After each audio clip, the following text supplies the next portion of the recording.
بسم اللہ الرحمن الرحیم۔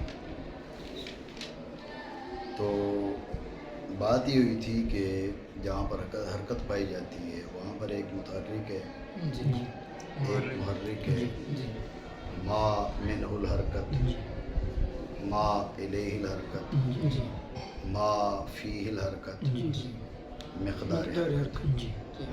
امور اربع اول کا پہلے بیان ہو چکا، اب ہے ما فیہ الحرکت، پانچویں چیز۔ چھٹی ہے مقدار حرکت، اس کا بیان آگے چل کے کر دیں۔ ما فیہ الحرکت، یہ حرکت کی تقسیم ہے کس لحاظ سے؟ ما فیہ الحرکت کے لحاظ سے۔ ما فیہ الحرکت سے مراد، ما سے مراد وہ مقولہ ہے، اجناس عالیہ جو 10 ہیں فلاسفہ کے نزدیک، یہ فلاسفہ کے نزدیک اجناس عالیہ 10 ہیں، تو فلاسفہ اجناس عالیہ 10 مانتے ہیں، 10 اجناس عالیہ، مقولات 10۔ تو ان مقولات کے لحاظ سے حرکت کی 4 قسمیں ہیں: حرکت فی الکم، حرکت فی الکیف، حرکت فی العین اور حرکت فی البدن۔ ذہن میں رکھیں باقی جو مقولات ہیں جن میں سے ایک جور ہے اور 5 عرضیں ہیں، ایک جور اور 5 آراز، وہ لوگ 6 اور 4 یہ 10۔ باقی جو 6 مقولے ہیں ان کے اندر فلاسفہ حرکت کو نہیں مانتے، تسلیم نہیں کرتے، چونکہ اس کا یہاں بیان انہوں نے کیا نہیں اور اس کے دلائل بھی نہیں۔ جب بیان نہیں تو اس کے دلائل بھی ذکر نہیں کیے گئے، اس وجہ سے ان کو ہم چھوڑ دیتے ہیں۔ ٹھیک ہے، گفتگو ہوتی اور یہ بیان کرتا بھئی جوہر میں حرکت نہیں ہوتی، متاع میں نہیں ہوتی، سمجھے، فعل میں نہیں ہوتی، انفعال میں نہیں ہوتی، ملک میں نہیں ہوتی، بات سمجھے، بیان کیا جاتا تو اس حساب سے گفتگو کی جاتی۔ فی الحال آپ یہ ذہن میں رکھیں کہ باقی جو 6 مقولے ہیں جن میں سے ایک جوہر ہے اور 5 عرضیں ہیں، ان میں یہ لوگ حرکت نہیں مانتے۔ 4 مقولوں میں حرکت کو مانتے ہیں: حرکت فی الکم، حرکت فی الکیف، حرکت فی العین، حرکت فی البدن۔ تو جو ہے تو مقولہ میں حرکت کا مطلب کیا ہے؟ مقولہ میں حرکت یہ ہے کہ انتقال الجسم، انتقال الجسم من نوع المقولۃ الی نوع آخر منها، ومن صنفها الی صنفها الآخر، ومن فردها الی فردها الآخر۔ یہ ہے مقولہ میں حرکت۔ مقولہ میں حرکت کا مطلب کیا ہے؟ انتقال الجسم من نوع مقولۃ الی نوع آخر منها، ومن صنفها الی صنفها الآخر، ومن فردها الی فردها الآخر۔ جسم کا، جوہر کا، مقولہ کی ایک نوع سے دوسری نوع کی طرف، ایک صنف سے دوسری صنف کی طرف، ایک فرد سے دوسرے فرد کی طرف انتقال، یہ ہے اس مقولہ میں حرکت کا مطلب۔ بات سمجھے؟ خلاصہ ایک بار پھر سمجھے، جہاں پر حرکت ہے وہاں پر امور 6 ہیں، ان میں سے ایک تھا ما فیہ الحرکت، یعنی وہ مقولہ جس میں حرکت پائی جاتی ہے۔ تو یہاں پر اس کا بیان کر رہے ہیں۔ مقولے یہ 10 مانتے ہیں، ان 10 میں سے جوہر اور 5 عرضیں، ان کے بیچ ان میں حرکت کو نہیں مانتے۔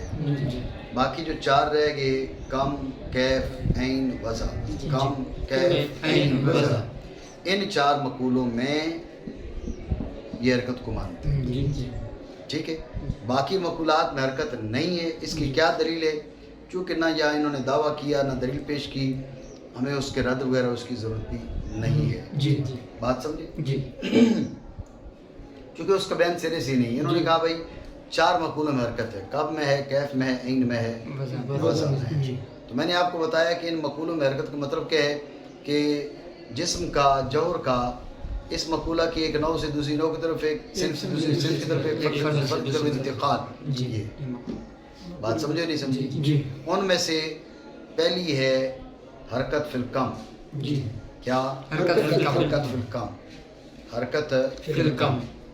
کم میں حرکت۔ جی اس کی انہوں نے مثال پیش کی نمو اور ظبور۔ جی نمو جی بڑھنا، جی بڑھوتری، جی جی جی ازدیاد و مقدار الجسم، جی ازدیاد و مقدار مقدار الجسم بما ینضم الیہ، بما ینضم الیہ علی ما یقتضیہ، علی ما یقتضیہ نوعہ۔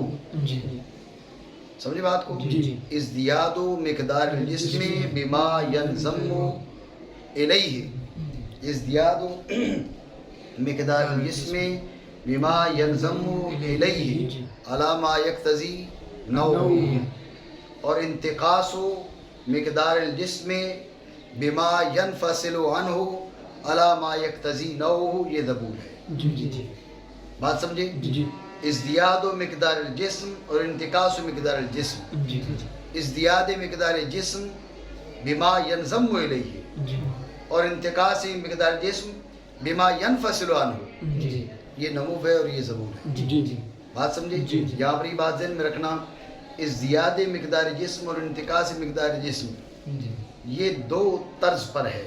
جی ازدیاد و مقدار الجسم بما ینضم الیہ، جی جی اور ازدیاد و مقدار الجسم بدون امر ینضم الیہ۔ جی جی ازدیاد و مقدار الجسم بما ینضم الیہ، ازدیاد و مقدار الجسم بدون امر ینضم الیہ، ازدیاد و مقدار الجسم بما ینضم الیہ، یہ نمو ہے۔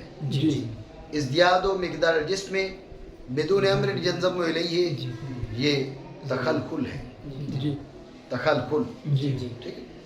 انتقاص و مقدار الجسم بما ینفصل عنہ، یہ ذبول ہے، جی اور انتقاص و مقدار جسم بدون امر ینفصل عنہ، بدون امر ینفصل عنہ، یہ کیا ہے؟ یہ تقاصف ہے۔ جی جی بات سمجھے؟ جی تو یہاں پر یہ جو قید ہے نا کہ بما ینضم الیہ اور بما ینفصل عنہ، یہ تخلخل اور تقاصف کو نکالنے کے لیے۔ جی جی بات آپ سمجھے نہیں جی جی سمجھے؟ ٹھیک ہو گیا۔ پھر حرکت پھر حرکت 4 قسم پر ہے۔ 4 قسم پر ہے۔ حرکت کم میں، حرکت کم میں کم وہ عرض ہے جو اپنی ذات کے اعتبار سے قسمت کو قبول کرتا ہے۔ جی جی عرض یقبل قسمت لذاتی، عرض یقبل یقبل قسمت لذاتی۔ اور ٹھیک ہو گیا؟ جی جی حرکت کم میں حرکت کم جیسے میں، نمو جیسے نمو اور ذبول۔ دوسرے حرکت فی الکیف، جی جی کیف کے عرض لا یقبل قسمت لذاتی ولا نسبت، جی جی عرض لا یقبل قسمت لذاتی ولا نسبت، وہ عرض جو اپنی ذات کے اعتبار سے قسمت کو، نہ قسمت کو قبول کرے نہ نسبت۔ جی بات سمجھے نہیں سمجھے؟ اور حرکت کیف پہ کیف میں، جیسے پانی کا جیسے پانی گرم ہونا گرم ہونا اور ٹھنڈا ہونا، ٹھنڈا ٹھنڈا کا مع بقائے صورت ہی نوعیت۔ جی جی یہ قید کیوں لگائی؟ جی یہ قید اس لیے لگائی کہ اگر صورت نوعیہ بدل جائے، یہ کون و فساد کہلاتا ہے۔ جی کون و فساد، جی صورت نوعیہ چھوڑ کے جس صورت نوعیہ کو اس نے پکڑا اس لحاظ سے کون، جس کو چھوڑا اس لحاظ سے فساد۔ سمجھے نا؟ جی۔ یہ حرکت نہیں ہے۔ بقائے صورت نوعیہ نہ رہے تو حرکت نہیں ہے۔ پانی پانی رہے اور گرم ہو جائے تو حرکت ہے۔ جی پانی بخارات بن کے ہوا بن جائے تو یہ فساد ہے۔ جی جی ہوا کے لحاظ سے کون ہے، جی جی پانی کے لحاظ سے فساد ہے۔ جی جی بات سمجھ رہے ہو جی، نہیں؟ جی۔ تو اس لیے انہوں نے کیا کہا، ما بقائے صورت نوعیہ۔ جی جی ذہن میں رکھنا ہے، اس کو استعالہ کہا جاتا ہے، تبدیل حالت، جی، جی، تغیر حالت۔ استعالہ کا معنی کیا ہے؟ تغیر حالت، حالت ہی بدل رہی ہے نا۔ پانی پانی ہی ہے لیکن پہلے ٹھنڈا تھا جی، اب گرم ہے، جی۔ ہاتھ نہیں لگایا جاتا۔ جی نہیں سمجھو؟ جی۔ اور نام رکھا جاتا نام رکھا جاتا ہے ہے اس حرکت کا اس حرکت کا استعالہ، استعالہ، اور حرکت حرکت عین میں، عین، عین کیا ہے؟ عین جسم کو حاصل ہونے والی وہ حیت ہے جو اس کو کسی مکان میں حاصل ہونے کے سبب ہو. جی الہیئۃ الحاصلۃ للجسم بسبب حصولہ فی مکان، جی الہیئۃ الحاصلۃ للجسم بسبب حصولہ فی المکان، الہیئۃ الحاصلۃ للجسم بسبب حصولہ فی المکان. سمجھے؟ جی. اس کو عین کہا جاتا ہے. جی اتنی بات سمجھے؟ جی. تو حرکت فی العین کیا کہا؟ انتقال جسم من مکان الی مکان. توجہ رکھنا، جی جی انتقال جسم من مکان الی مکان، جسم کا ایک جگہ سے اٹھ کے دوسری جگہ چلے جانا، یہ ہے حرکت فی العین. جی اتنی بات سمجھے؟ جی. بات آ گئی. جی. لیکن اس پر سوال ہے. سوال ہے کا انتقال جسم من مکان الی مکان، جی آپ نے جو تعریف کی ہے حرکت فی العین کی، یہ مناسب نہیں ہے، کیونکہ حرکت فی العین ہے انتقال الجسم من عین الی عین. جی جی. انتقال الجسم من عین الی عین. عین مکان نہیں ہے. عین مکان میں اس مکان میں حاصل ہونے کے سبب جو ہے جسم کو لگنے والی حیت ہے. جی جی عین مکان نہیں ہے. لغوی طور پہ عین بھلے مکان ہو، یہاں عین اصطلاحی ہے. جی جی اصطلاح میں عین اس حیت کو کہا جاتا ہے جو جسم کو حاصل ہے جی جی اس مکان میں حصول کے باعث.